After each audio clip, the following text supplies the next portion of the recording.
à présent du Cameroun et de la présidentielle. Paul Biya réélu avec 53,56% des voix.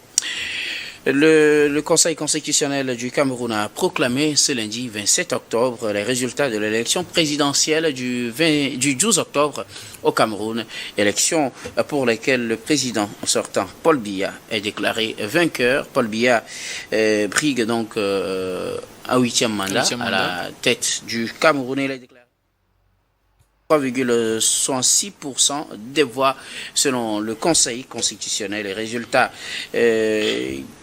qui sont diversement appréciés puisque son challenger, Issa Chiroma Bakari, est crédité selon le Conseil constitutionnel de 35,19%, a depuis toujours réclamé, depuis ces élections du moins, se réclamait une certaine victoire. On attendait la décision du Conseil constitutionnel. Le Conseil constitutionnel a tranché.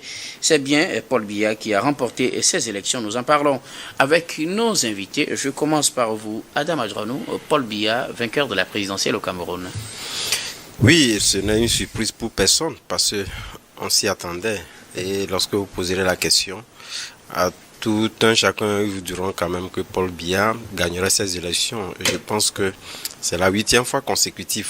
Mais ce qui est plus déplorable, justement, que ce soit du côté également de la mouvance, si vous permettez que je le dise ainsi, puisque après la proclamation de ces élections, ou avant même, la veille, la proclamation de ces élections, des candidats qui avaient soutenu le candidat de l'opposition, le vrai challenger Chiroma, qui a été le challenger de Paul Biya à ces élections-là, ont été arrêtés tout simplement parce que la coalition a appelé à une manifestation pacifique après la proclamation de ces élections-là. Et nous savons bien évidemment que lorsque vous prenez les états-majors des partis politiques, pour la plupart du temps, ils ont en tout cas des référents pour compiler également ces résultats-là, pour plus ou moins. Et ça se passe partout ailleurs, même les pays appelés démocratie célébrée, on l'a vu avec même les élections aux États-Unis, où le président actuel Donald Trump disait qu'il avait gagné les élections pratiquement dans tous les États, avant même la proclamation des résultats. Donc, ce n'est pas du nouveau que dans les pays africains, lorsque des états-majors des partis politiques qui essaient donc de compiler, de mettre à jour, en tout cas les élections qu'ils ont pu compiler, on essaie de pouvoir les taxer de troubles faits. Puisque c'est de ça également qu'il s'agit. Puisque lorsque vous prenez les motifs pour lesquels il y a eu interpellation, justement, dit aux candidats ou sinon à la coalition de l'opposition de n'avoir pas respecté les principes qui refusaient en réalité de pouvoir donner des tendances avant la proclamation habituelle. Or, en réalité, vous avez des observateurs qui sont sur le terrain, vous avez des journalistes qui ont également des sondages pour véritablement donc apprécier, en tout cas, l'élection et la tendance sur qui, des fois, c'est vrai que on peut se tromper, mais plus ou moins, lorsque c'est évolutif, on sait quel candidat était. Puisque nous parlons de la politique aujourd'hui, la politique est en tout cas des coups de force, etc., pour gagner des élections. Ce que moi, je n'apprécie pas pour la plupart du temps. Mais ce qu'on sait, de toutes les façons, chacun savait que Paul Biya allait remporter ces élections. Paul Biya allait remporter ces élections. En tout cas, il les a remportées avec 53,66% des voix selon le Conseil constitutionnel, Gabin. Oui, moi, je ne suis pas surpris de l'élection de Paul Biya, mais plutôt surpris par le résultat. Je pensais qu'il allait aller jusqu'à 80%, mais aujourd'hui on nous dit que bon, il a gagné avec 53, un peu plus de 53%. Ça veut dire que bon, lui-même il a échoué, parce que déjà, quand je me rappelle des dernières élections présidentielles, il était sorti avec un peu plus de 11%. Donc aujourd'hui, si aujourd'hui il redescend à plus de 53%, ça veut dire qu'il a échoué, donc son mandat n'a pas véritablement plu aux Camerounais, parce que vous savez. Moi, il n'avait pas besoin de 90%, 99% pour gagner. Il a juste besoin de 50%. Mais il a toujours gagné avec un score à la soviétique. Aujourd'hui, il fait face quand même à quelqu'un qui a révélé les fraudes que ce régime-là a toujours organisées. Donc, pour ne pas avoir trop honte, ils ont un peu rabaissé le pourcentage. C'est ce qu'il a fait aujourd'hui. Moi, vous savez...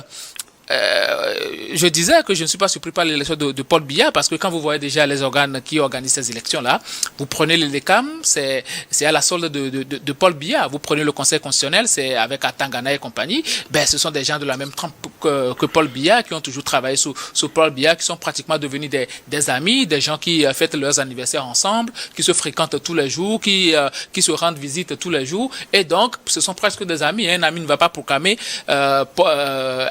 Issa Chiroma, vainqueur de ces élections-là. Vous voyez, Paul Biya, depuis 82 qu'il est arrivé au pouvoir, il est arrivé au pouvoir bien avant nous, peut-être moi, ma naissance, et peut-être même ta naissance. Donc, depuis 82, après Amadou Ahidjo, c'est lui que les Camerounais connaissent comme président, chef d'État de la République. Et donc, moi, j'aurais voulu que les jeux soient quand même clairs, mais bizarrement, comme au Cameroun et pratiquement dans toutes les dictatures africaines, les jeux ne sont jamais clairs et celui-là qui organise les élections gagne toujours. Et bizarrement, c'est ce qu'on a encore vu aujourd'hui avec Paul Biya, malgré toutes les preuves réunies par Issa Chiroma. Les Camerounais ont voté Issa Chiroma par défaut, parce que ce n'est pas l'opposant charismatique quand même du pays. Il a fait le régime et tout ça, et il a démissionné il n'y a pas longtemps du régime. Mais les Camerounais sont tellement assoiffés du changement qu'ils ont plébiscité Issa Chiroma. C'est parce qu'il n'a pas la force. Il n'a pas la force des armes avec lui aujourd'hui qu'il n'est pas arrivé à garder quand même ce pouvoir-là. Non, c'est réel. La vérité est là. La preuve est que... Si on décide d'aller aux élections, ce n'est pas avec la force des armes qu'on va prendre le pouvoir. Mais les résultats sont là. Je l'ai toujours dit. Il y a les vrais résultats et puis il y a les résultats fabriqués par le régime Paul Biya et qui sont proclamés par le Conseil constitutionnel et l'ELECAM. C'est ce qui se fait. Issa Chiroma aujourd'hui, il s'est réfugié à Garoua. Même malgré cela, le peuple camerounais sort dans la rue.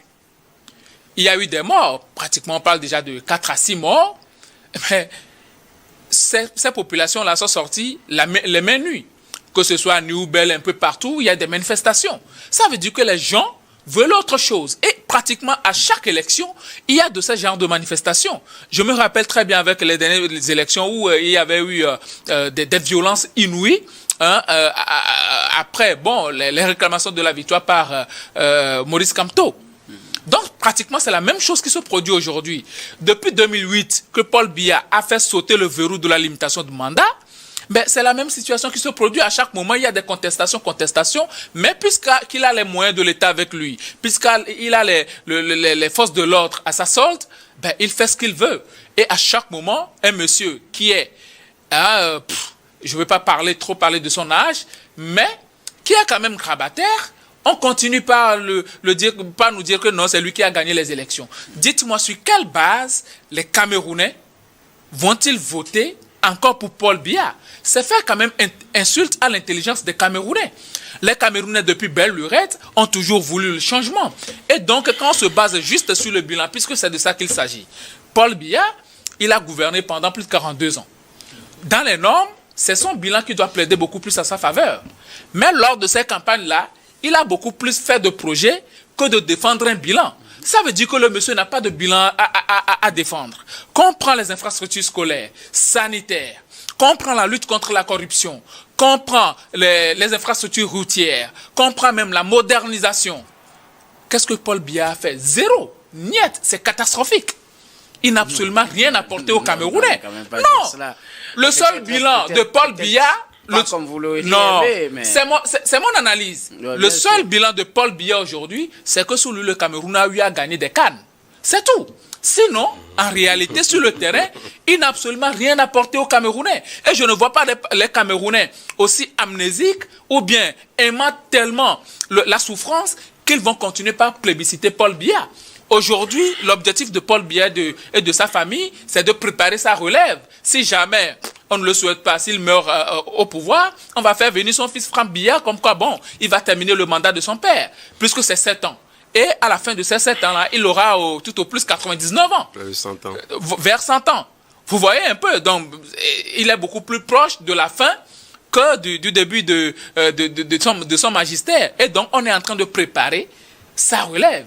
Donc, moi, aujourd'hui, je ne suis pas surpris par son élection, quand on sait très bien que c'est du vol. Donc, les Camerounais, ils font ce qu'ils peuvent, mais ils ont juste les moyens de bord, les manifestations de rue. On est en train de les tuer d'ailleurs. Donc, vivement que le ciel protège le Cameroun, un pays très riche en pétrole, en gaz, en bois et tout ça, mais très, très, très pauvre en infrastructure et même au niveau de l'investissement humain en indice